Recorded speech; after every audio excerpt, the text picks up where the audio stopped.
Voilà. Donc, est-il nécessaire de présenter Aline? Tout le monde la connaît? Bon. Aline connaît bien Clermont aussi, puisque tu as fait ton DEA, c'était un DEA à l'époque, oui. Ici, il y a un certain temps. Ensuite, tu as fait une thèse à La Réunion, l'Observatoire. Puis, tu as dû partir en postdoc quelques années. 8 mois. 8 mois en Nouvelle-Zélande. En Nouvelle-Zélande.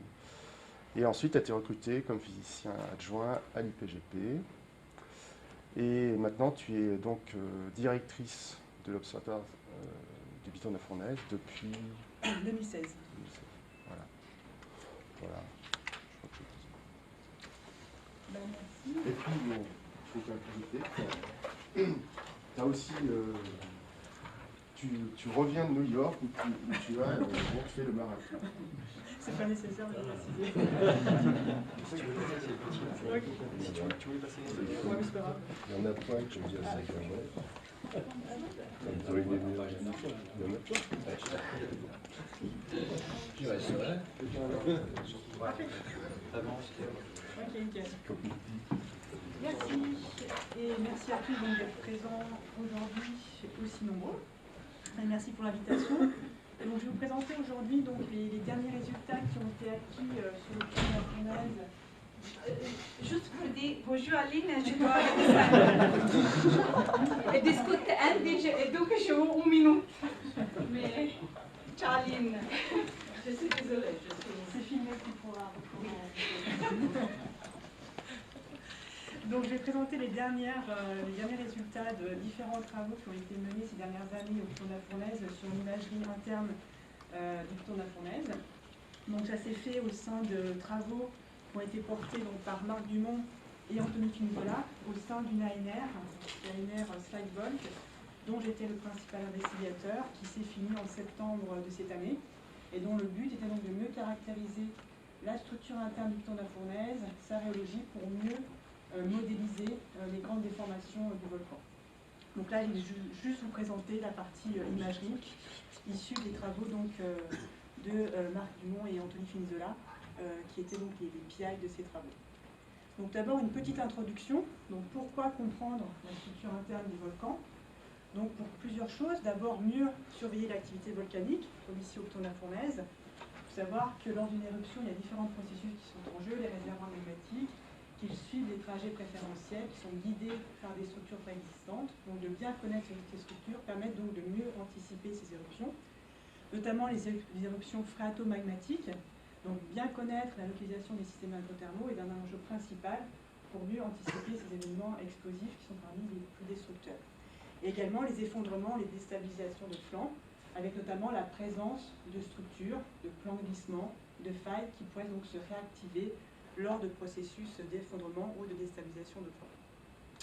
Donc ceci est d'autant plus important en domaine insulaire, puisque les instabilités de flancs, qui sont parmi les plus destructeurs sur les volcans, sont également risque de tsunami en domaine insulaire, avec le cas notamment du Krakatoa en 1983 qui le rappelle, avec 36 000 morts, puisque l'arrivée massive de matériel rapidement en mer génère donc des tsunamis.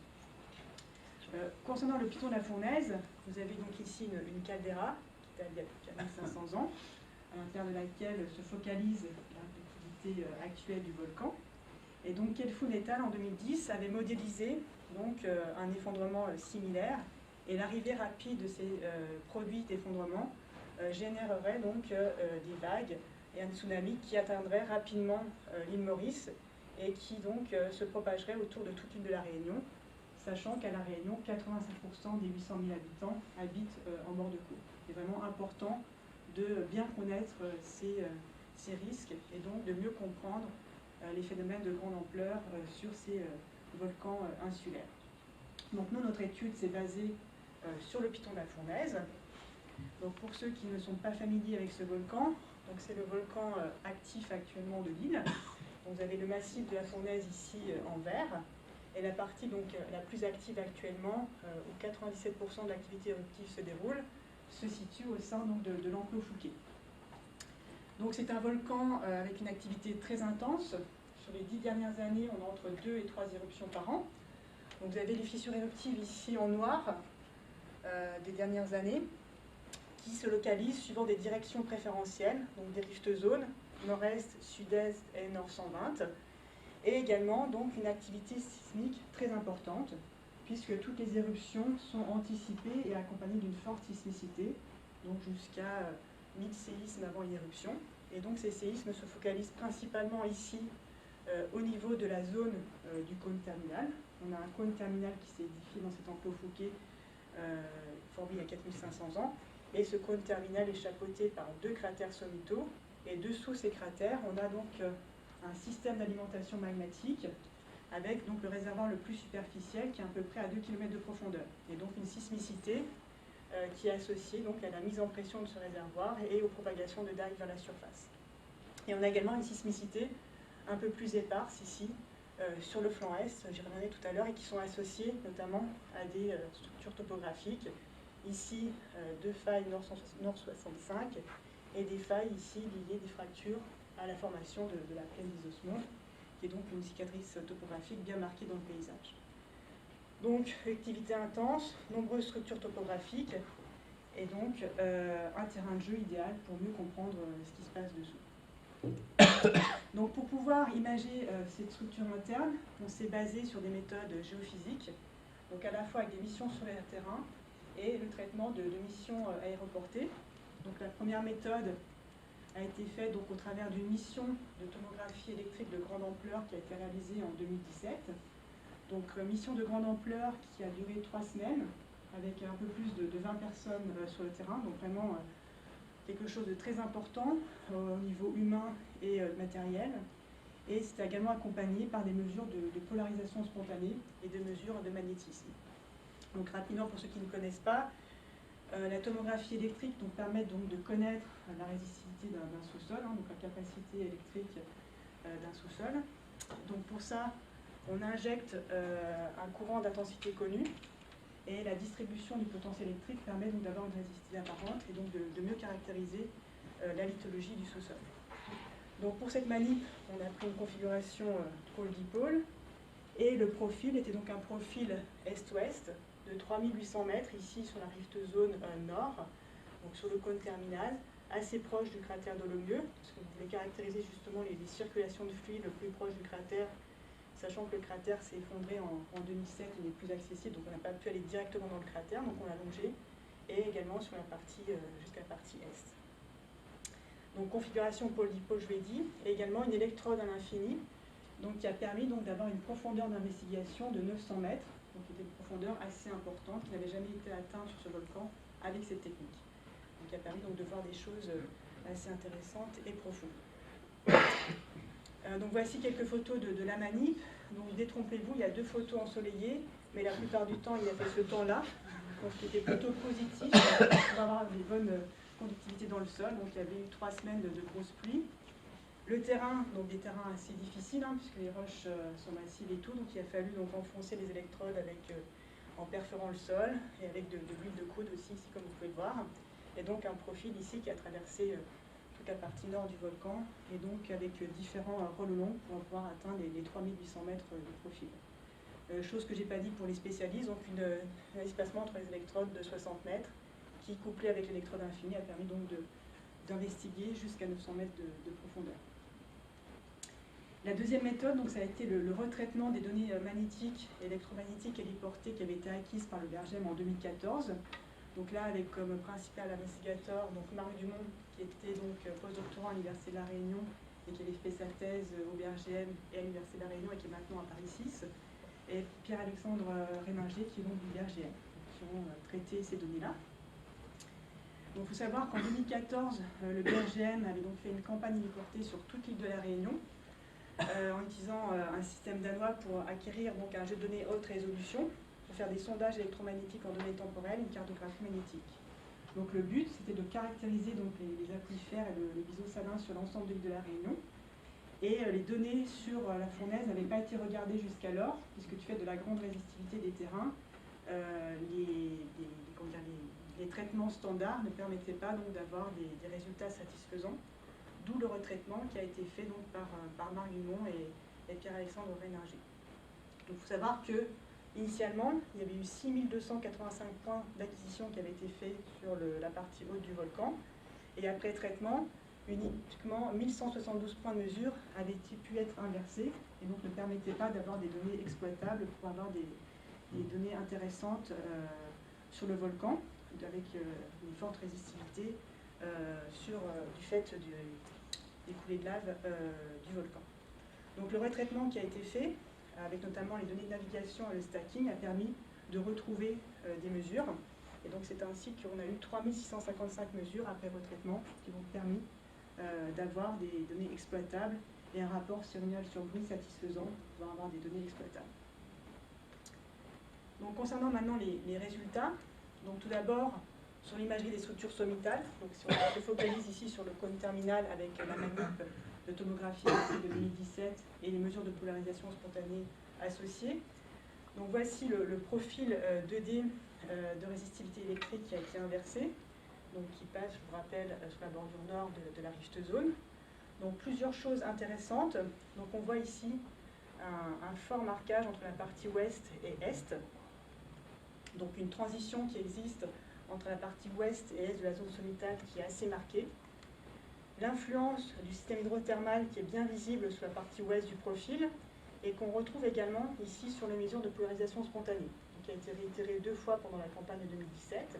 Et vous voyez très bien qu'ici, sous cette partie où on a le système hydrothermal bien visible, ici avec des choses beaucoup plus conductrices en profondeur, on a un signal PS associé positif, donc qui montre bien qu'on a donc des remontées de fluides. En polarisation spontanée, en général, lorsqu'on a des signaux positifs, c'est qu'on a donc des fluides hydrothermaux qui remontent vers la surface. Donc une bonne adéquation entre les deux sets de données. Chose intéressante, c'est qu'il ne semble pas y avoir de plan de glissement superficiel visible sur la partie est du profil. Donc là, c'est à prendre également avec des pincettes, puisque la résolution ne permet peut-être pas de voir des choses aussi fines, puisque, je vous rappelle, les électrodes étaient espacées de 60 mètres.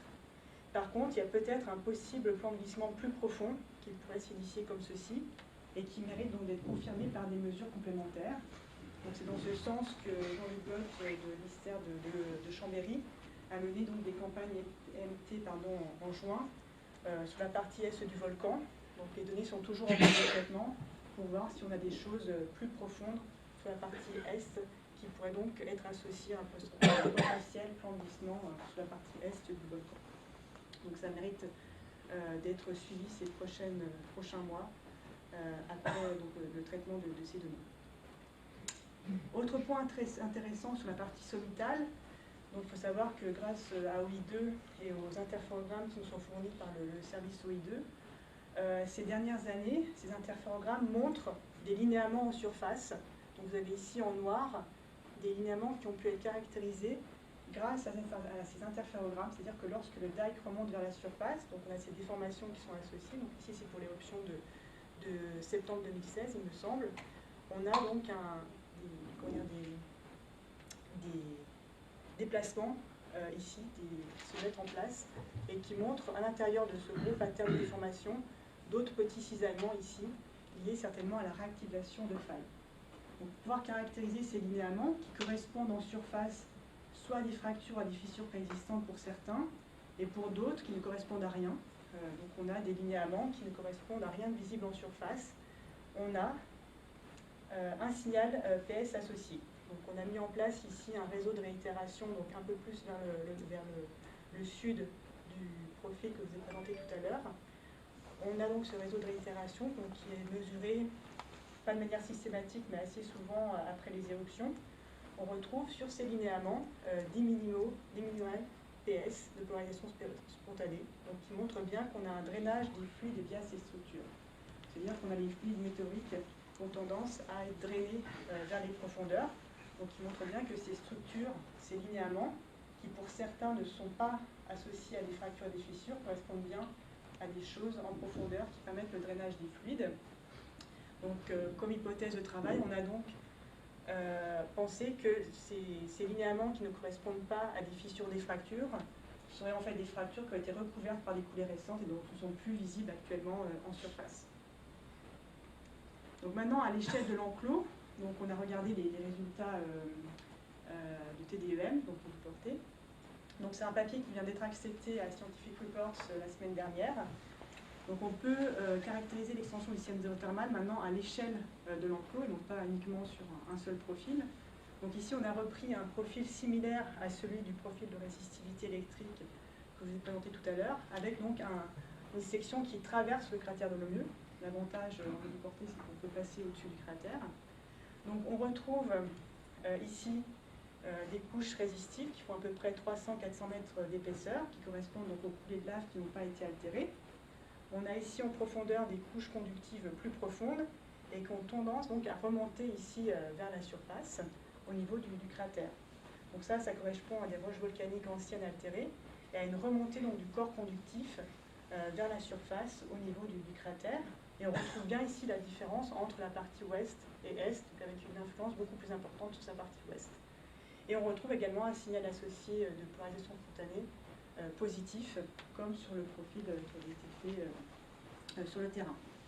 Donc ça sont des choses qui étaient déjà connues, hein, puisqu'en fin des années 80, début des années 90, des campagnes qui avaient été faites par Jean-François avaient montré des choses similaires, avec une remontée des corps conducteurs vers la partie de Lemieux. Mais l'avantage ici avec cette méthode, c'est qu'on peut avoir accès à la 3D du dispositif hydrothermal. Donc ici, vous retrouvez donc le cratère de Lemieux ici, la coupe que je vous ai présentée sur la slide précédente. Et donc on a extrait les cellules conductives qui ont une résistivité inférieure à 1200 ohms par mètre du modèle 3D. Donc on retrouve une forme en entonnoir circulaire 3D conductif sous les cratères, et ici qui est un peu plus profond au niveau des zones de rift. Et lorsqu'on superpose ce modèle 3D avec notamment la polarisation spontanée, donc ici c'est la cartographie de polarisation spontanée qui avait été publiée par Rapp-Trébusson en 2012, on retrouve donc ici les remontées préférentielles du système hydrothermal sous le cratère de Lemieux et au niveau des rift zones. Donc on voit bien que cette méthode est quand même assez fiable, puisque comparée aux autres recettes de données qui avaient été mesurées sur le terrain, on a une bonne adéquation entre les deux méthodes. Et là l'avantage, c'est qu'avec un survol héliporté, on peut carter comme ça l'ensemble de l'enclos. Concernant maintenant les structures volcaniques héritées, donc pour ça je vous ai présenté ici la carte magnétique réduite au pôle déduite de la manip.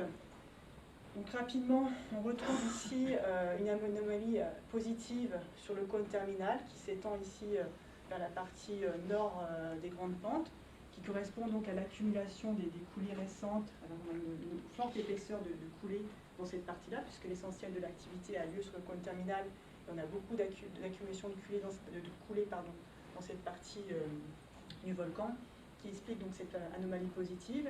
Et cette anomalie donc, décroît au fur et à mesure qu'on descend vers les grandes pentes, puisqu'on a de moins en moins de coulées lorsqu'on descend vers les grandes pentes, et les épaisseurs des coulées surtout sont moins importantes, puisque les pentes sont plus fortes. Et deux choses intéressantes apparaissent ici, sont des anomalies négatives associées donc aux structures préexistantes, et j'y reviendrai tout à l'heure pour vous expliquer à quoi ça peut correspondre. Avant cela, j'ai montré les profils de résistivité associés aux rift zones. Donc ici un profil sur la rift zone sud. Donc on retrouve ces zones de forte résistivité en surface liées aux coulées récentes non altérées, avec néanmoins ici des noyaux plus résistifs qui se poursuivent en profondeur et qui sont associés systématiquement en surface avec des fissures éruptives. Donc là on retrouve en fait l'imagerie des dikes qui ont alimenté ces fissures en surface, donc qui explique pourquoi on a ces corps encore plus résistifs, que ce soit ici en profondeur ou dans la partie de coulée plus récente. Idem pour la rift zone nord, où avec une cross-section ici dans la partie plaine des osmondes, on a eu pas mal d'éruptions dans les années 2000. On retrouve ces corps résistifs ici, 5 et 6, et en profondeur. Donc on a un léger décalage ici entre le corps plus résistif et la surface. Donc il y a certainement un contrôle structural qui joue dans la propagation finale du dike lors de la remontée du magma.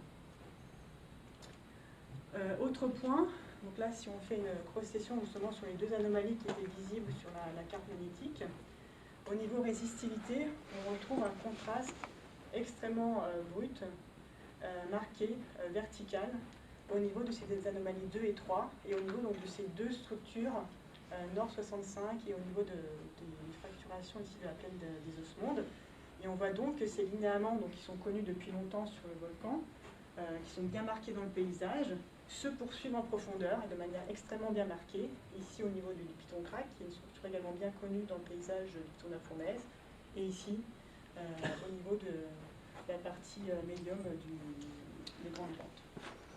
Et ce qui est intéressant de voir, c'est que ces structures, à plus grande profondeur, parce que là donc, on est dans les premiers 900 mètres, 1000 mètres, est associée une sismicité relativement importante. Donc, la sismicité qu'on observe dans les grandes pentes est associée donc à ces structures topographiques qu'on retrouve également ici sur la carte de sismicité de l'Observatoire volcanologique, où on a donc ces deux anomalies qui sont associées en profondeur à une sismicité extrêmement importante. Donc on pourrait supposer que ces fractures se poursuivent en profondeur jusqu'à grande profondeur. Et donc c'est intéressant de pouvoir les caractériser puisque ça pourrait être des potentiels points de déstabilisation sur le volcan si celle-ci était réactive. Juste un petit peu de pub pour cet après-midi et la thèse d'Alexis, puisqu'il va vous parler de ça, donc je ne vais pas en parler beaucoup. Dans ces interférogrammes, il voit également un jeu de cette faille qui découple en fait les déformations sur le flanc est. Donc c'est pour ça que c'est important de bien comprendre la géométrie de ces structures, et ce sera bien important également d'intégrer maintenant ces structures aux modélisations pour comprendre les déformations de surface, notamment les déformations de grande ampleur qui affectent le flanc est du volcan. Donc voilà, donc pour conclure sur ces résultats, donc, ces deux manips ont permis donc de bien imager le système hydrothermal du volcan en 3D. Donc ça confirme également le risque d'éruption phréatomagmatique en cas de remontée rapide du volcan. Il faut savoir que ce risque n'est pas exclu au Piton de la Fournaise. Il est estimé apparaître une fois tous les 100 ans en général, lorsqu'on a une remontée rapide du magma vers la surface et que le système hydrothermal n'a pas le temps de s'évacuer sur le côté. Ça permet donc d'imager les trajectoires de magma en subsurface lors des remontées de dike dans les rift zones, les plans de faille principaux qui étaient visibles dans la topographie du volcan, et donc carter ces zones de faiblesse qui peuvent être potentiellement réactivées dans le futur. Actuellement, on est dans la phase 2 de ce projet ANR, donc c'est une phase qui n'a pas été financée, donc maintenant on va la mettre en place. Ça va être d'intégrer ces nouvelles observables à la modélisation numérique pour faire ce qu'on appelle un volcan numérique 3D, le plus réaliste possible pour mieux comprendre les grandes déformations du volcan. Donc ça, c'est un travail qui est en cours avec différents protagonistes de l'Université de Toulouse, de l'OVPF et de Grenoble, pour pouvoir avoir accès à des modèles de plus en plus réalistes, intégrant donc toutes les hétérogénéités du volcan. Et enfin, pour ce qui est de la méthode électromagnétique aéroportée, ça a permis donc de valider cette méthode, même dans des contextes résistifs comme celui du volcan du Piton de la Fournaise. Donc ça montre que c'est une méthode assez puissante et fiable pour imaginer un volcan dans son intégralité en 3D de manière assez facile. Le seul point limitant, bien sûr, étant le coût, puisque c'est un coût extrêmement important. Mais sachant que des bases de données existent sur d'autres îles volcaniques, notamment à Mayotte et en Guadeloupe. Et actuellement, donc, il y a des collègues de l'IPGP en collaboration avec Pierre-Alexandre Ninger qui sont en train d'appliquer les corrections qui ont été faites sur les données du Piton de la Fournaise et de la Réunion au cas de la Soufrière de Guadeloupe pour pouvoir faire la même chose sur d'autres volcans français. Voilà. Donc merci pour votre attention et je rappelle pour ceux qui ne sont toujours pas abonnés à nos réseaux sociaux de le faire pour l'activité de l'Observatoire et du Piton de la Fournaise. Merci.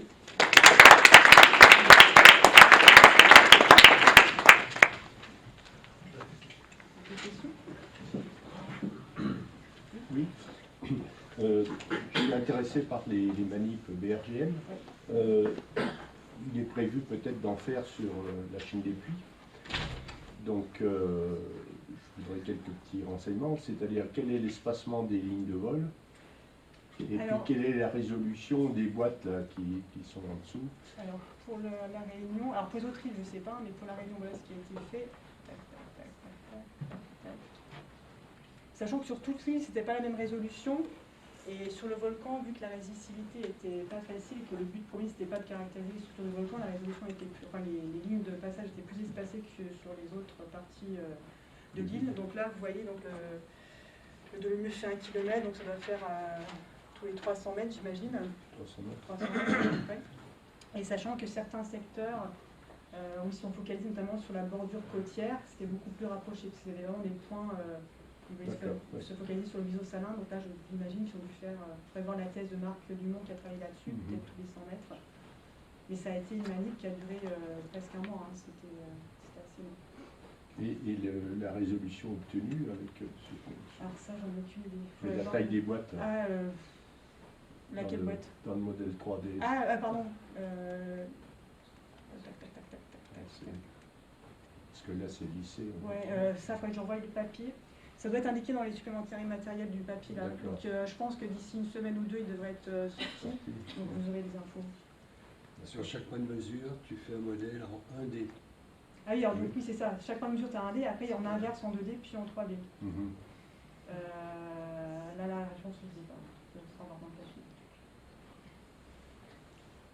Parce que on ne voit pas les dikes. Comment? On ne voit pas les dikes. Les dalles, si, on les voit. Oui, mais enfin bon. Là, on les voit bien. On voit les quand même. chemins On préférentiels. voit les chemins. On va pas voir chaque dike un par un. Non, Ouais, c'est sûr. c'est ça. On n'est pas au maître mot.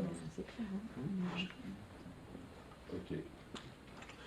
Et ça, c'est déjà fait, ce que vous voulez Non, faire c'est un projet C'est un qui projet, est en d'accord. cours. avec le Bergem aussi? Bien sûr. Ouais. Oui. C'est lui qui nous cherchait D'accord. de l'aide au labo. Je ne sais pas ce qu'il va faire, mais bon, on est là.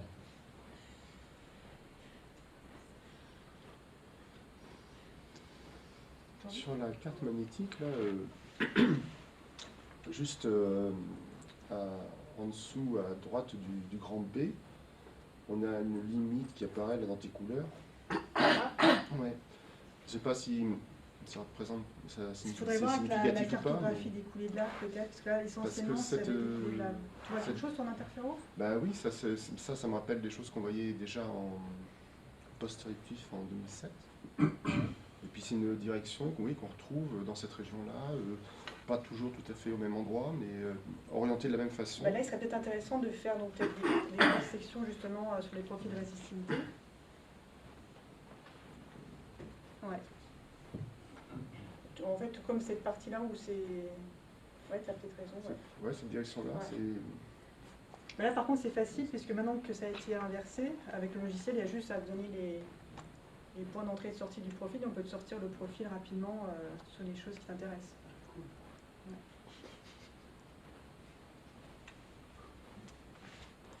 Ouais. Ouais. Je voudrais revenir sur la plaine des Osmondes Ouais. et sur son origine. Bah, tu vas nous dire. Non, je veux savoir ce que toi t'en penses. Parce que il y a 40 ans de ça, moi, j'étais à fond pour un effondrement. Depuis, on a des indices forts quand même pour montrer que c'est plus une structure d'érosion.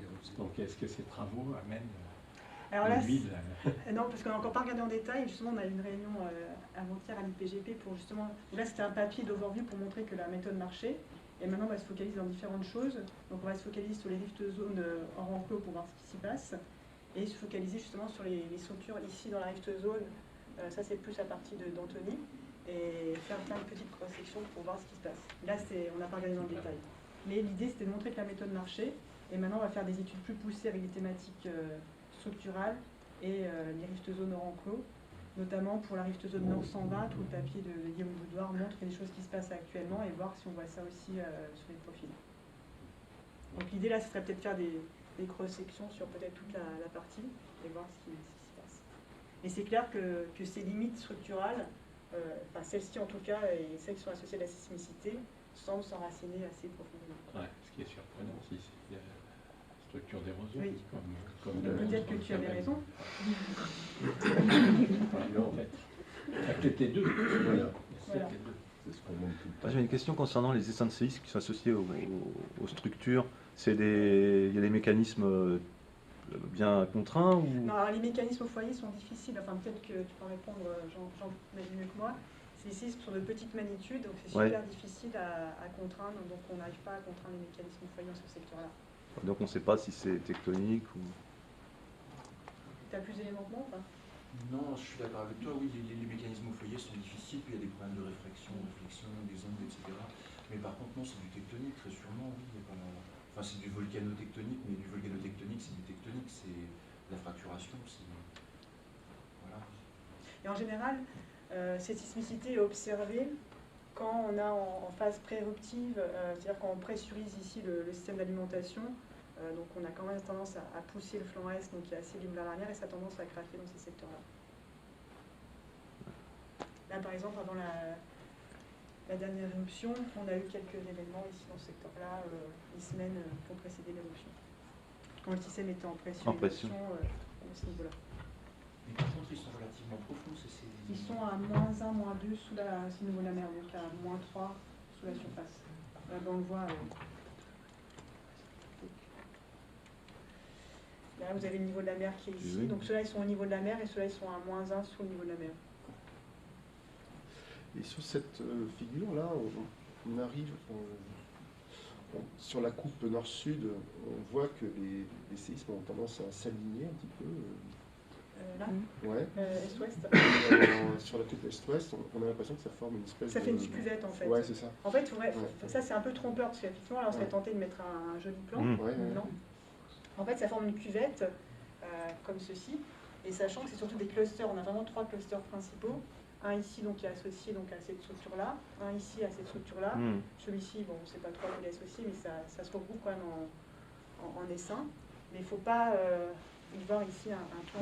Une surface. Non, ce n'est pas une surface. D'accord. Si tu veux faire une surface, ce serait plutôt un espèce de cuvette qui passe comme ceci. Et encore, comme je dis, c'est vraiment 3 petits clusters qui sont bien indépendants les uns des autres.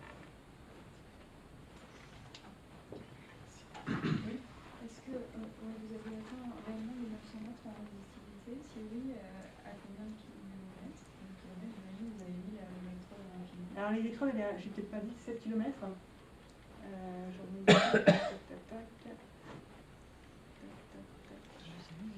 l'électrode infinie, elle est ici, donc elle est à 7 km de la première point de mesure. Et donc vous avez vu sur le profil, hop, là. Donc on a atteint les 900 mètres, la partie la plus haute. Bon, toujours dans ces profils-là, après on a des pincettes, les points qui sont, les mesures qui sont bourbières. Et en TDM, T2M, on est à 800, je crois. Hop, là.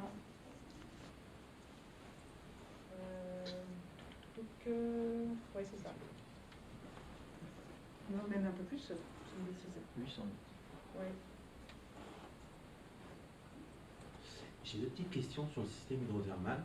Je voulais savoir dans quelle mesure, sans parler d'éruptions phréatomagmatiques, mais sur les éruptions qu'on observe actuellement, est-ce que tu observes un impact du système hydrothermal sur la dynamique éruptive actuelle, ou est-ce que ça se traduit d'une manière ou d'une autre? C'est le papier qu'on avait fait avec Jean-François et Patrick, la contribution du système hydrothermal dans le déclenchement, même sur le signal de déformation qu'on observe avant.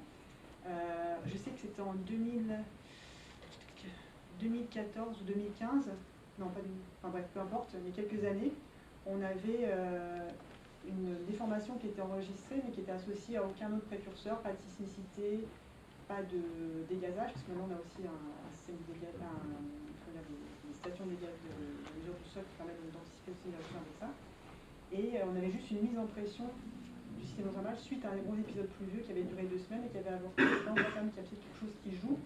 Donc c'est-à-dire que si vous n'avez pas ton système magmatique qui est chaud, qui est pas loin à 10 km, lorsque tu fais une recharge, parce qu'on avait eu un record de pluviométrie avec 3 cyclones qui s'étaient mis d'affilée sur le volcan, et on avait eu une espèce d'inflation qui n'était pas associée à la sismicité, qui n'était pas associée à un dégazage quelconque, et qui a duré que 2 semaines et qui a avorté, qui n'a pas conduit à une éruption. Donc on a peut-être eu quelque chose qui s'est mis en place dans le système hydrothermal et qui s'est en français étendu. Comment vous pensez? Expansé, enfin tu vois ce que je veux dire. D'accord. Et après, on voit aussi pendant les éruptions, mais c'est surtout à la fin de l'éruption, quand le DAC se referme, on a des petites explosions avec des cendres, où là, il y aura peut-être une petite interaction avec le système hydrothermal qui se mettra en place. Je crois qu'on avait eu une discussion avec toi, c'était en 2015 qu'on avait eu ces petites cendres qui s'étaient formées. Pourtant, il y avait un petit peu d'hydrothermalisme dans les fins C'est de surtout sur la partie ouest, en fait, je veux dire, ce système hydrothermal. Sur la partie ouest. Oui, mais surtout que les rift zones partent. Est-ce que les dalles passent par là? Ah oui, bah alors, petit état 2009.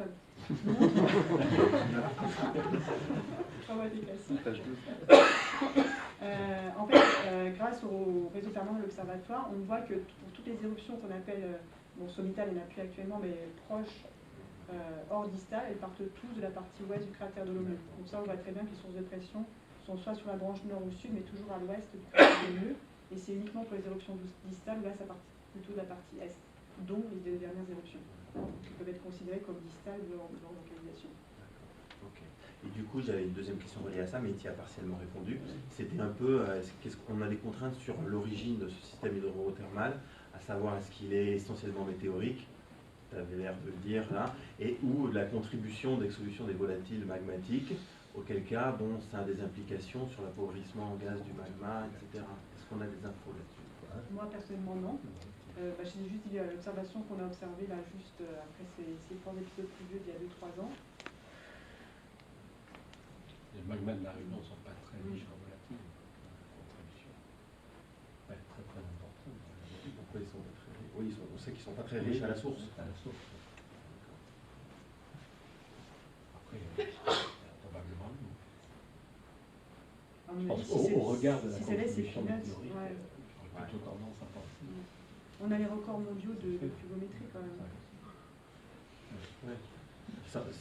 Tu peux avoir des records mondiaux de pluviométrie, c'est pas pour autant qu'il n'y en a pas qui peuvent venir en dessous. Oui, mais c'est final, je veux dire, c'est dans la contribution, oui. Pour autant.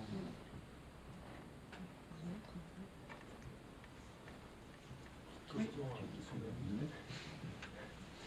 En tant que directeur d'observatoire, comment est-ce que tu appréhendes ce risque de tsunami lié aux déstabilisations de...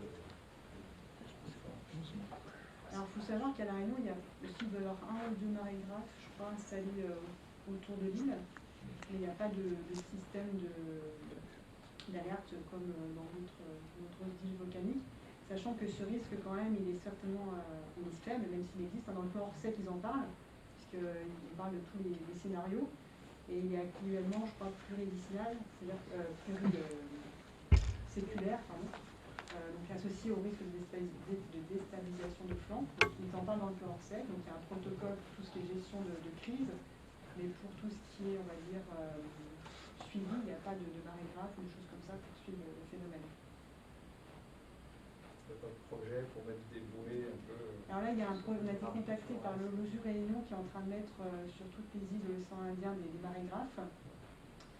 Donc nous, dans notre projet, il serait associé donc, à des marégraphes, à des GPS en bord de côte. Donc nous, les GPS en bord de côte, on les a déjà.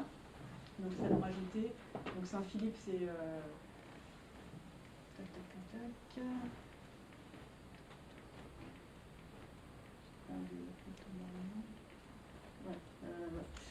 Quelque part à Saint-Philippe, qui est un village ici. Donc il y a un projet d'en mettre un ici pour ce suivi-là. Mais c'est vraiment un projet à l'échelle de l'océan Indien.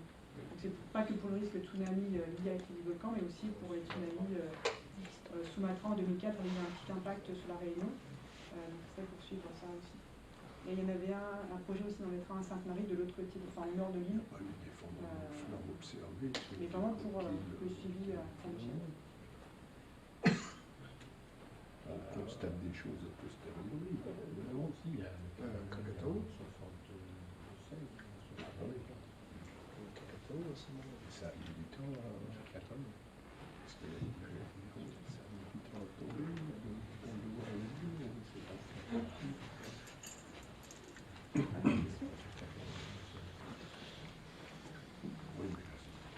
Merci à toi.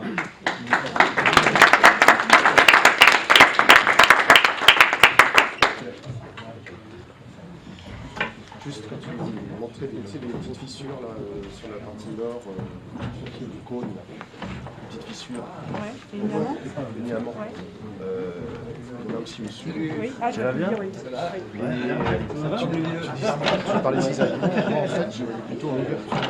Ah, je crois qu'il y a aussi un... Ouais. Ah, mais je suis bête parce que moi j'ai des cisaillements parce que...